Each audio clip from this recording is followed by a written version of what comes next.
જે થતા હોય ક્રાઇમ એ સાયબર ક્રાઇમ છે. તો સાયબર ક્રાઇમ અને અન્ય ક્રાઇમનો ડિફરન્સ શું છે એ હું તમને સમજાવું કે અન્ય ક્રાઇમ જે એક્સિડન્ટ છે.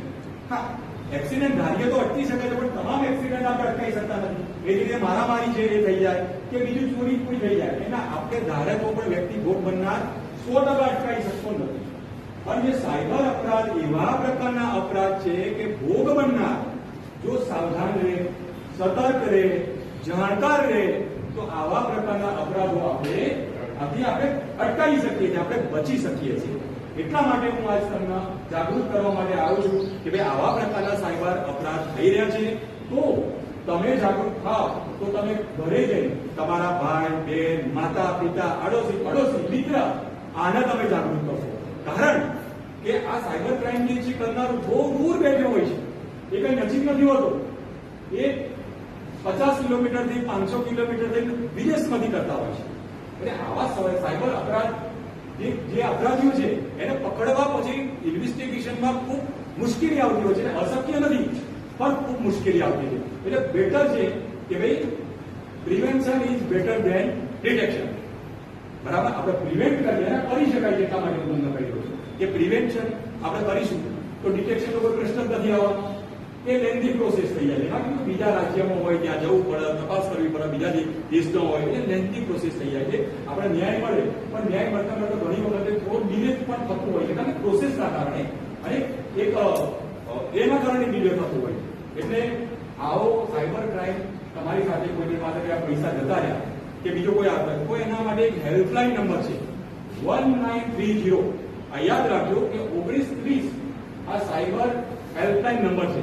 એની ઉપર કોઈ ભૂખ તમે બધા તરત જ તમારા ડાયલ કરી દેવાનું અને તમારી જે પણ મતલબ એ તમારી સાથે જે થયું હોય એના તમારે ડિસ્ક્રિપ્શન આપી દેવાનું. તરત જ તમારું ત્યાં રજીસ્ટ્રેશન થઈ જશે અને તમે જે વિસ્તારમાં જતા હશો એ વિસ્તારના પોલીસ સ્ટેશન સુધી આ પહોંચી જશે.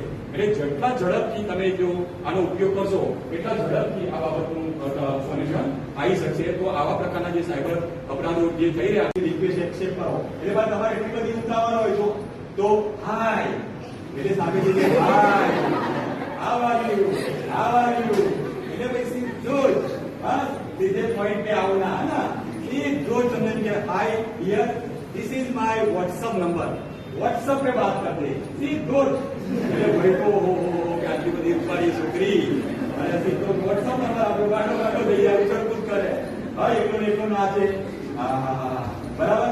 અને પછી તમે વ્હાટ્સએપ નંબર આપી દો, મીઠી વાતો કરશે તમારી સાથે. યાર देखो नहीं यार मेरी जरूरत है यार इतना मेरा रिचार्ज करवा दो ना. એટલે ભાઈ તો કે હા યાર વાતો કરવાની છે, રિચાર્જ તો કરાવવું પડશે એટલે રિચાર્જ કરે છે. अरे देखो नहीं यार मेरी कंपनी बीमार है, तुम थोड़ा इतना वो गूगल पे कर दो ना, फोन पे कर दो ना. હા કઈ વાતો નહીં કરી દીધું. એ કરીને ઇમોશનમાં લઈ જઈને તમારું બેંક એકાઉન્ટ ખાલી કરી નાખશે. યાદ રાખો કે ભાઈ એ કોઈ ગલતી નહીં, એ ઉઘરો જ હોય. બરાબર. એટલે આવા ફ્રોડ થાય છે. બીજા કેટલાક ફ્રોડ થાય છે કે અનનોન નંબર પરથી વિડીયો કોલ આવતા હોય છે. અનનોન નંબર પરથી વિડીયો કોલ આવતા અને વિડીયો કોલમાં ન્યૂડ વિડીયો કોલ હોય છે. આનો ભોગ ઘણા લોકો બને અને સેક્સટોર્શન કહેવાય. આ જેવું નવું જે થઈ રહ્યું છે તમારી સાથે કે તમે અનનોન નંબર પર વિડીયો કોલ છે લગ્ન અવસ્થામાં હોય અને ઘણા વગર વિચારે વાતો કરવા લાગી જાય એટલે તમારો પણ વિડીયો એમાં ઉતરી જાય અને પછી એ લોકો બ્લેકમેલ કરે છે. એ કોઈ પણ હોઈ શકે છે, પુરુષ પણ હોઈ શકે, સ્ત્રી પણ હોઈ શકે છે. એ તમને બ્લેકમેલ કરે અને બ્લેકમેલ કરી હવે એમ કે હું ઇન્ટરનેટ ઉપર આ અપલોડ કરી નાખું એટલે તમે શરમના મારે કોઈને કહી ના શકો અને પછી તમને બ્લેકમેલ કરી અને જે પણ પૈસા પડાવવાથી જે બીજું કરવાનું હોય એ બધું થતું હોય. એટલે યાદ રાખો કે ભાઈ આવા પ્રકારના જે ક્રાઇમ થઈ રહ્યા છે આ એવા સોશિયલ જે એપ્લિકેશનનો ઉપયોગ કરીએ છીએ, આપણે સોશિયલ મીડિયાનો ઉપયોગ કરીએ છીએ એપ્લિકેશન થ્રુ એનો આપણે ઉપયોગ કરતા એમાં ખાસ કરીને ફેસબુક છે, ઇન્સ્ટાગ્રામ છે કે બીજી કોઈ પણ એપ્લિકેશન કે જેમાં આપણે લોકો સાથે કનેક્ટ થતા હોય, ફ્રેન્ડશિપ કરતા હોય, એની સાથે કનેક્ટ થતા, એની સાથે ચેટ કરતા હોય. તો આમાં ખાસ કરીને ગર્લ્સ એમની સાથે ખૂબ મોટા ક્રાઇમ થઈ જતા હોય છે.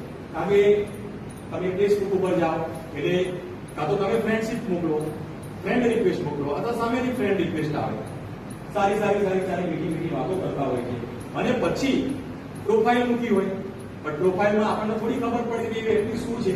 સારો મસ્ત ફોટો મૂકામ, ઝૂમ બાઇક વાળો ફોટો મૂકે, મસ્ત સારી સારી ગાડી વાળો ફોટો મૂકે, કોઈ બંગલા આગળ જઈને ફોટો મૂકી દે, એટલે તમને એમ થાય કે ઓહો, આ તો બહુ પૈસાદાર લાગે છે, હા સારો વ્યક્તિ લાગે છે, એટલે મીઠી મીઠી મીઠી તમારી સાથે વાતો કરે.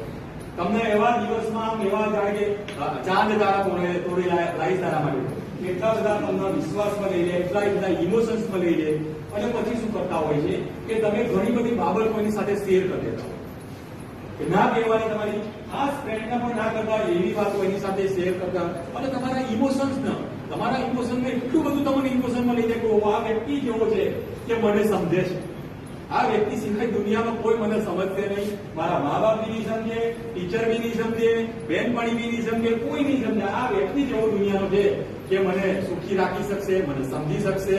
બરાબર? એટલે તમે આપણે ઘણી બધી બાબતો એની સાથે શેર કરી દઈએ. ઘણી વખત એક ક્લિયર પ્રમાણે એવું કરતા જશે, આપણા ફોટા કોઈ ના હોય ઘરમાં તો એવા ઘણી વખત એવા ફોટા આપણે મોકલી દેતા હોય છે કે જે જાહેરમાં આપણે કોઈની સાથે શેર બી ના કરી શકીએ, એવા ફોટા આપણે મોકલી દેતા હોય છે. પછી બ્લેકમેલ કરી અને આ પ્રકારે બ્લેકમેલ કરી તમારી સાથે જે પણ દુષ્કૃત્ય કરવા માટે બધા બનાવો બનતા હોય છે, અને પૈસા પડાવવાના પછી બનાવો બનતા હોય છે.